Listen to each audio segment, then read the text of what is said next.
Olá, boa noite. Hoje nós vamos falar sobre um tema muito interessante da psicossomática, que é fazer a associação entre a mente e o aparelho digestório. Sejam bem-vindos. Nem todas as doenças são de cunho orgânicas.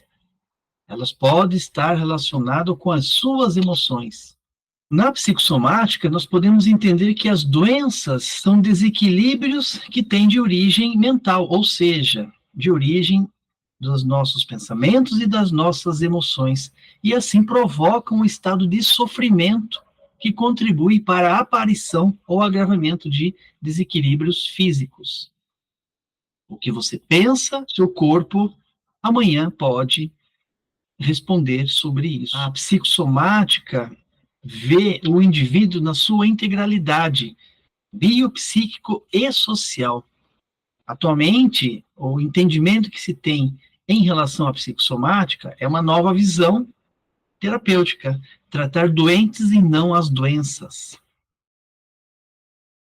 Hoje a gente vai falar de um tema um pouquinho diferente, mas tem aí uma profundidade, no nosso conhecimento que é muito importante. O tema de hoje que nós vamos conversar é fazer uma analogia entre a nossa mente, as nossas emoções e o sistema digestório. As coisas indigestas da nossa vida, do nosso cotidiano, muitas vezes está muito relacionado às questões emocionais. Então, fazer uma passagem histórica e também conversar sobre o tema, que é muito importante. Ok? Se tiverem aí dúvidas, querem compartilhar, fiquem à vontade. Esse tema, quando nós falarmos sobre a doença, determinadas doenças, principalmente as doenças que afetam o organismo, eles estão enquadradas na psicossomática para nós.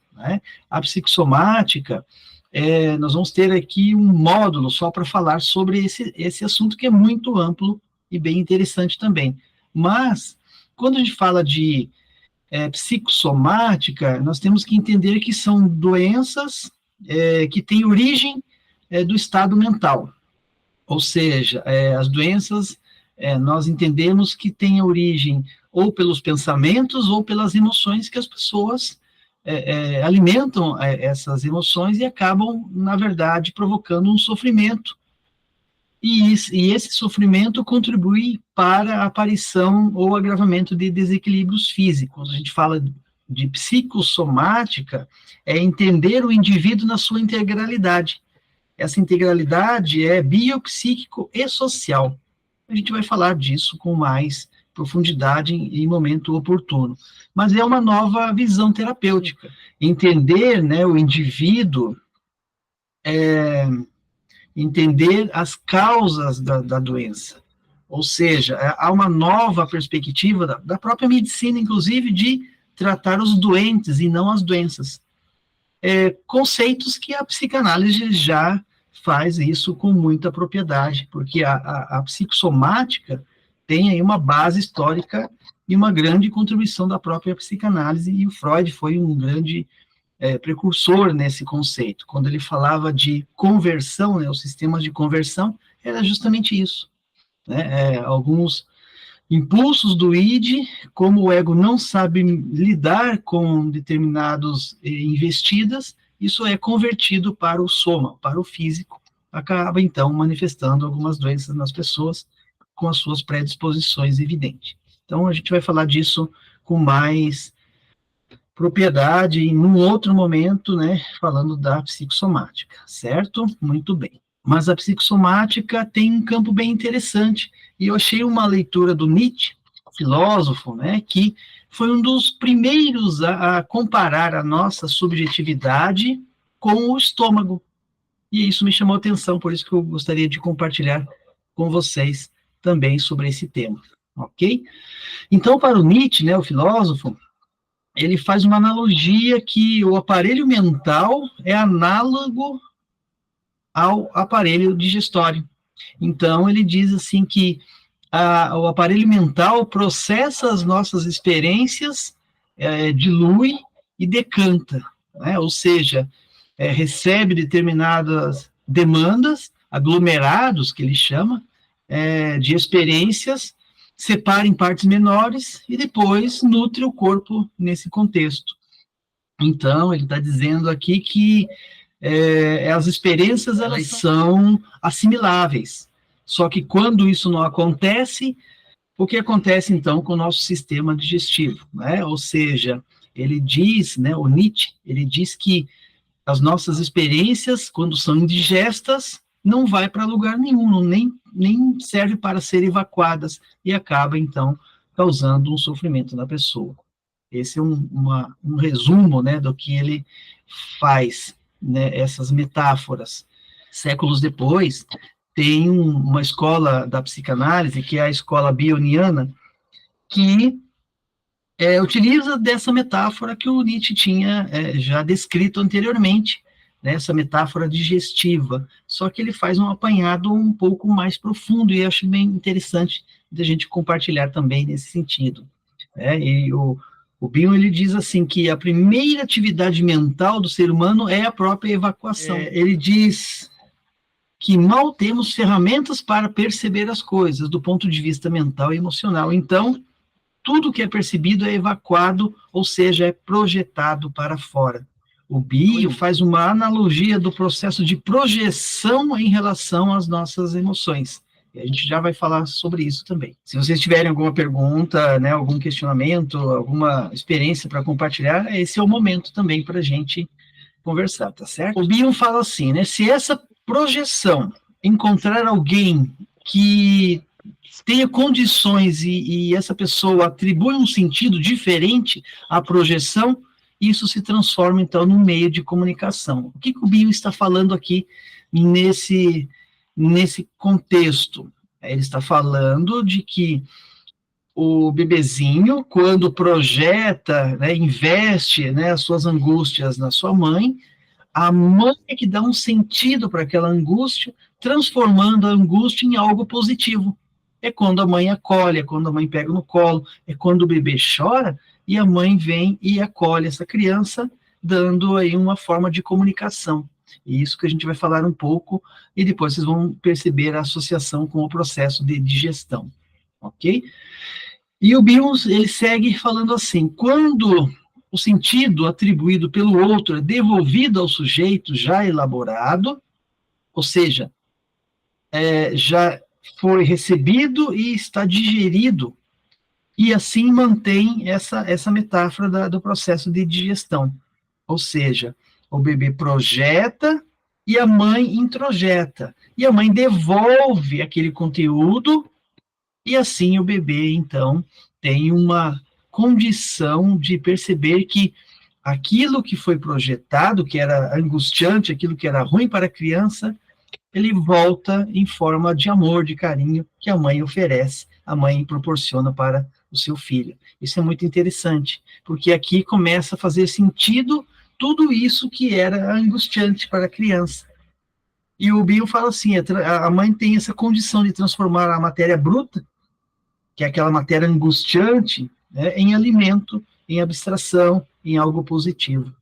Eu vejo a importância, né, da condição da maternagem, né, e isso aqui tudo é uma formação de um conceito que tem aí um processo simbólico, né? O Bion fala, então, desta articulação que acontece, né, que se transforma em algo simbólico. É o que nós vamos falar hoje, para a gente fazer essas analogias, mas eu estou aqui colocando um conceito teórico para que vocês também reflitam sobre a importância disso. O Bion, ele segue as teorias do Freud e da Melanie Klein. O Bion, né, é uma escola da psicanálise que foi analisando da Melanie Klein. Então, muitas teorias que ele coloca e apresenta para a gente têm a ver com os conceitos da Melanie Klein, que a gente também vai falar em outras oportunidades. Então, um exemplo, né? Uma criança, ela sente fome. Só que essa criança pequena, esse bebezinho, ela não sabe o que é essa sensação.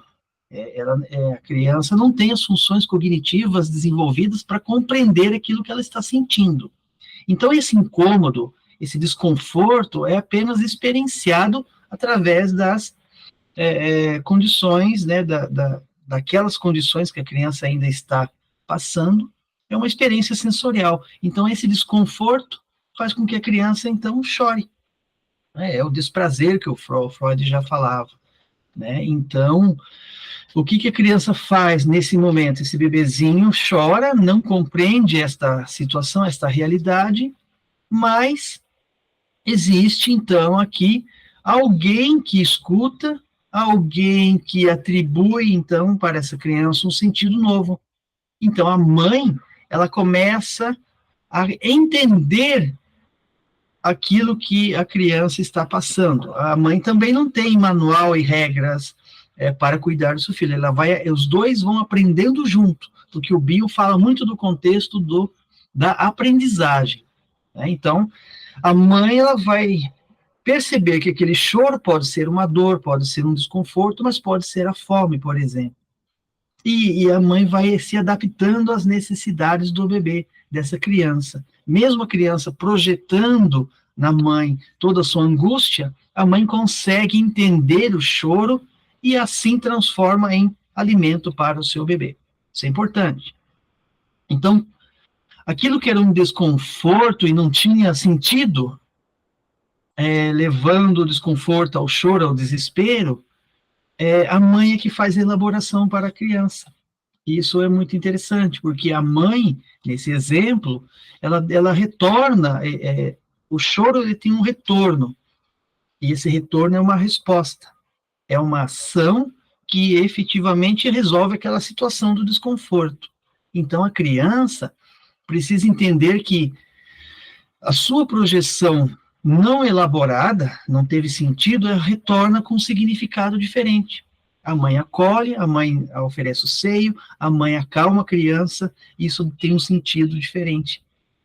E esta repetição, porque todo dia a criança vai passar pelo mesmo desconforto, vai promovendo uma experiência para a criança. O Freud chamava isso de representações, porque vai ficando introjetado na psique da criança, e assim se forma o inconsciente. Então, essas repetições, essas experiências agradáveis ou não, são processos de elaboração que a criança vai experienciando e vai constituindo a sua psique.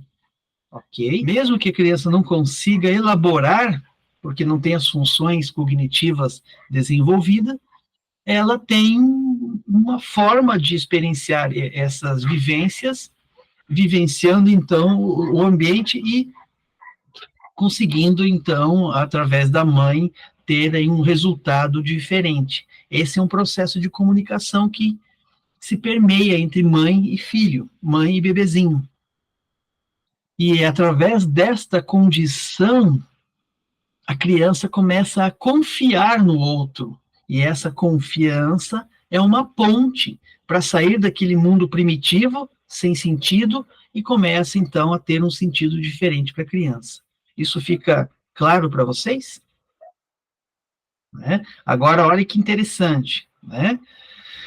Essa confiança é o que dá sentido para as coisas. A confiança, então, através desta relação, a criança vai aprendendo a lidar com as suas frustrações. E assim, a gente consegue comparar as nossas frustrações com a própria digestão. Então, tem vários pontos aqui para a gente falar, né? No caso da criança, como exemplo, ela aprende a lidar com as suas frustrações. Então, aprender a lidar com as frustrações começa aqui, desde de bebezinho, desde quando a criança começa a perceber o mundo, né? Então, nem sempre a elaboração do outro será perfeita. É claro que não vai ser perfeita, porque a mãe não tem um manual de regras de como cuidar do bebê. É um aprendizado que ambos vão aprendendo aos poucos. A esta condição de elaboração é dada por si mesmo, ou seja, a forma como cada um digere por si mesmo as nossas e as próprias frustrações. E isso acontece, como eu falei, desde bebezinho, desde cedo, nesta relação que vai acontecendo entre mãe e bebê. Ok? Mas o que é interessante é assim, a criança nesta condição, né, de que condição é essa? É a angústia, né, aquela angústia primitiva, aquela sensação que não tem sentido, não tem como explicar. A criança projeta, então, essa angústia, né? Isso está associado às teorias da Melanie Klein, então o Bion, ele também usa dessas teorias, principalmente das posições esquizoparanoide, que a gente vai ver mais para frente. Mas quando a criança projeta, se tiver alguém ali, no começo, para ajudá-la, a criança, então, começa a compreender que existe um caminho aqui muito fácil para essa comunicação. Ok? Esse é um ponto. Então, a criança, ela vai aprendendo, é um aprendizado aqui, né? A criança chora, a mãe vem, atende as suas necessidades, resolve com a amamentação, mas, ao mesmo tempo, a sensação de prazer, de saciedade, de bem-estar, de segurança, de confiança vão se estabelecendo através dessa comunicação. E a criança aprende um caminho muito rápido para lidar com isso, né? Aí tem um outro lado também, que a criança aprende a manipular os pais, aprende, né? A criança chora, mas eu sei que a minha mãe vai me atender, meu pai vai estar ali, então eu vou aprendendo esse caminho também, mas esse é um outro contexto, né? E aqui nós estamos falando dessa relação que se estabelece através desse tipo de comunicação. E a confiança é muito importante porque passa a fazer com que a criança tolere melhor essas indigestões, esses desconfortos. O fato de que algumas experiências são realmente difíceis de engolir. Então, olha só que interessante. Se a gente aprende a tolerar, né, as indiferenças, as coisas indigestas na nossa vida, as coisas difíceis de engolir, é a forma como a gente aprendeu a tolerar todo esse tipo de indigestão. Então, a analogia é justamente para a gente falar sobre isso, né? Existe aqui o conceito importante para a gente compreender que existe a tolerância, mas o equilíbrio mental, a saúde mental das pessoas é a forma como elas toleram as frustrações, as coisas indigestas da vida, né? E nós entendemos, eu digo psicanalistas, entendemos que nunca vai ter uma condição 100% ideal, uma elaboração suficiente na nossa vida. Sempre vai ter algo, experiências, as nossas nuances da vida vai trazer para nós coisas indigestas. E a gente aprende, então, a condição de tolerar essas frustrações, ou seja, nós temos que aprender a digerir a nossa própria incapacidade de digestão. E é justamente isso, a nossa tolerância, né, que mostra para nós, diante das indigestões que nós passamos, que nós aprendemos a tolerar porque nós confiamos na nossa capacidade de digerir as coisas.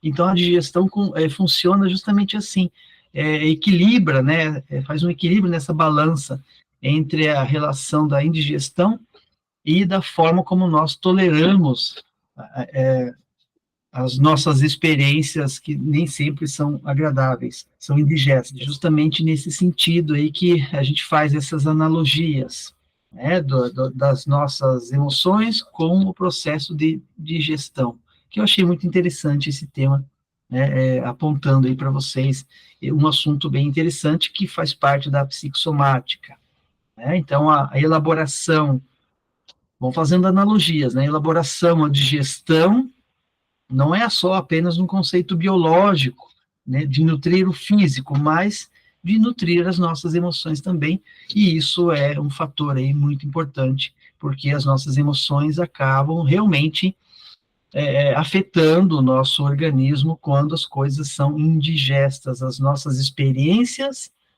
né, precisam ser introjetadas, elaboradas, digeridas, para que tenham sentido.